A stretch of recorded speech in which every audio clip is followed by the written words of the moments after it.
हुआ था। उसका फ़ोन आखिरी बार 11 बजे से कॉल आया था उसके पिता के लिए। 6:26 पे मेरी घंटी बजी, उसका कट गया। फिर मैंने 6:26 मतलब पूरी नहीं हुई थी, कुछ सेकंड बची हुई थी, मैंने उसके साथ अपना फ़ोन उठाया, साथ ही साथ कॉल किया तो फ़ोन बंद था उसका। ठीक है जी। कल रात में उसका फ़ोन 12:04-5 के ऊपर ऑन हुआ है, रिंग गई है अच्छी खासी, उसके बाद बंद हो गया है। पिता कॉल उठा नहीं पाया। पिता ने इधर से कॉल बैक किया और कॉल किसी ने उठाया, फिर उसके बाद फ़ोन स्विच ऑफ। दोस्तों, हम सबके मन में बस यही चल रहा है, आखिर 11 अगस्त को उस लड़की ने आत्महत्या किया था या फिर मर्डर केस सॉल्व होगा। ये मर्डर है या सुसाइड, इसका पता पुलिस वाले लगा रहे हैं। 1-2 किलोमीटर के अंदर अंदर ऐसा क्या हो गया कि आसमान से अपराधी उतर गए। उस बेटी के साथ हुआ क्या है? उसकी बच्चेदानी गायब है, उसकी किडनी गायब है, उसके मुंह पे तेजाब डाला जाता है। मैं खुद एडवोकेट हूँ, क्राइम का क्रिमिनल लॉयर हूँ साहब, तो मुझे पता है जितना हार्ड उस बेटी का अगर आप पोस्टमार्टम रिपोर्ट पढ़ेंगे ना तो आप पढ़ नहीं पाएंगे, इतनी दरिंदगी की गई है। ये केस सीबीआई तक पहुंच चुकी है। मुख्यमंत्री नायब सिंह सैनी ने सीबीआई जांच की घोषणा की ताकि निष्पक्ष और वैज्ञानिक तरीके से पता चले मनीषा की मौत कैसे हुई। मनीषा के पेरेंट्स का कहना है कुछ न कुछ कॉलेज वालों में ही गड़बड़ी है, कॉलेज वाले ही दोषी हो सकते हैं। और गांव वालों का कहना यह है कि कॉलेज से कई लोग गायब हैं। जब से मनीषा का केस सामने आया है तब से कॉलेज से कई अधिकारी, कई सारे छात्र भी गायब हैं। क्या उन लोगों का हाथ हो सकता है इस मर्डर या फिर सुसाइड के पीछे? अब मैं आप सबको कुछ ऐसी जानकारी देने जा रहा हूं जो सोशल मीडिया पे किसी भी चैनल, किसी भी वीडियो में आपने नहीं सुनी होगी, एकदम लेटेस्ट अपडेट के साथ। सबसे पहले तो ये आत्महत्या हो ही नहीं सकती है, क्योंकि उसके पिता ने साफ साफ कह दिया है कि ये लड़की आत्महत्या कर ही नहीं सकती है। और दूसरी बात, कीटनाशक और शरीर के काफ़ी सारे ऑर्गन गायब मिले हैं। तो आप ही जरा सोचो, 11 बजे रात को वो कहाँ जाएगी कीटनाशक खरीदने? अगर मान लो अगर आप कोई दुकानदार हो, आपके पास कोई लड़की कीटनाशक खरीदने आए तो क्या आप उसे दे दोगे? किसी बेवकूफ़ या गधे आदमी से भी ये बात कही जाए तो उसे हंसी छूट जाएगी। ये केस खुद ही सुलझी हुई है लेकिन लोग इसे बिगाड़ रहे हैं।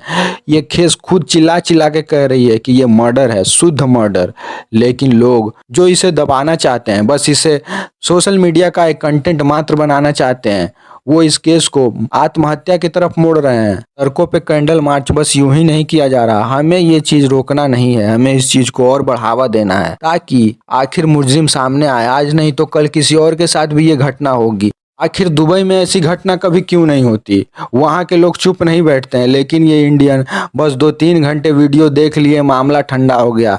यहाँ के लोगों में ही गड़बड़ी है, ये लोग चुप हो जाते हैं। अरे जाने दो, जो हो गया सो हो गया, अरे जाने दो, छोड़ो, कर्मों का फल होगा, जो होगा सो देखा जाएगा।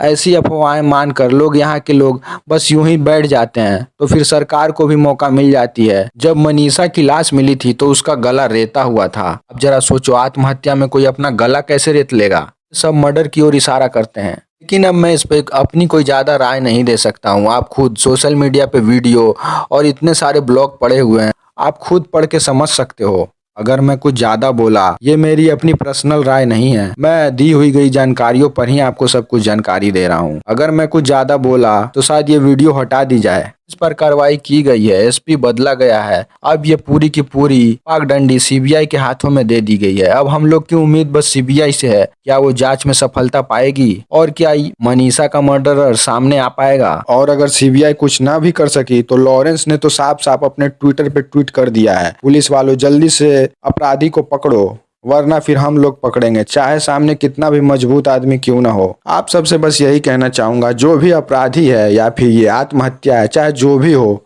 अगर कोई अपराधी है तो उसे सजा जरूर मिलनी चाहिए। हमारा देश तो आजाद हो चुका है, लेकिन इन सब अपराधों से पता नहीं कब आजाद होगा। लोग पढ़ते लिखते हैं और फिर यही गलती करते हैं। रक्षाबंधन का दिन था, उसके कुछ ही दिनों बाद ये घटना हुई। फिर ये कैसा त्योहार मनाते हैं लोग, बस स्टेटस लगाने के लिए, बस राखी बस धागे की निशानी है। दोस्तों, अगर अपराधी पकड़ा नहीं गया तो हम लोगों को शर्म आनी चाहिए इंडियंस होने पे। क्या कभी आपने सुना है अदर कंट्री जैसे जापान, दुबई, चीन, इन सब कंट्रियों में ऐसी घटना कभी नहीं होती कि लड़की का गला रेत दिया जाए, उसकी ऑर्गन्स गायब कर दी जाए और फिर लाश के पास नोट्स मिले, मैंने आत्महत्या किया है कीटनाशक खा के। आप सोशल मीडिया पे कई सारे ऐसे वीडियो भी देखा होगा जिसमें कई पागले औरतों भी प्रेग्नेंट पाई जाती हैं।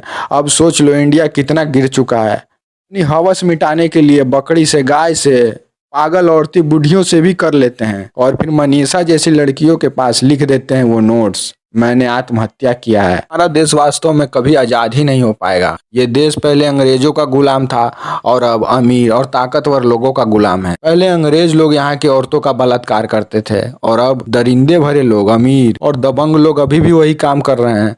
फिर देश में आजादी हुई कहाँ? लड़कियां अपना काम भी नहीं कर सकती हैं, वो कहीं बाहर आ भी नहीं सकती हैं, जा भी नहीं सकती हैं। आज मनीषा के साथ ऐसे हुआ है, कल तनीषा के साथ हो, कल रवीना के साथ हो। भाई कोई भी बेटी हो सकती है। ये चीज गलत है दोस्तों। हम लोग एक अजीब से देश में रह रहे हैं और हम लोगों को ही सुधार करना होगा। कमेंट करो और इस वीडियो को ज़्यादा से ज़्यादा शेयर करो। भाई तुम सब्सक्राइब मत करो, लाइक मत करो, लेकिन ये चीज़ गलत है। मनीषा के साथ जो हुआ है वो किसी और के साथ ना हो, बस इसके लिए इस वीडियो को शेयर करो। और ये सोशल मीडिया पे दबना नहीं चाहिए। जब तक अपराधी ना मिले या फिर ये केस अच्छे से सॉल्व ना हो जाए तब तक हमें अपनी आवाज़ को दबने नहीं देना है। चलो दोस्तों, अंत में बस आपको यही कहना चाहूँगा, अपना ध्यान रखें, वीडियो को शेयर करना ना भूलें।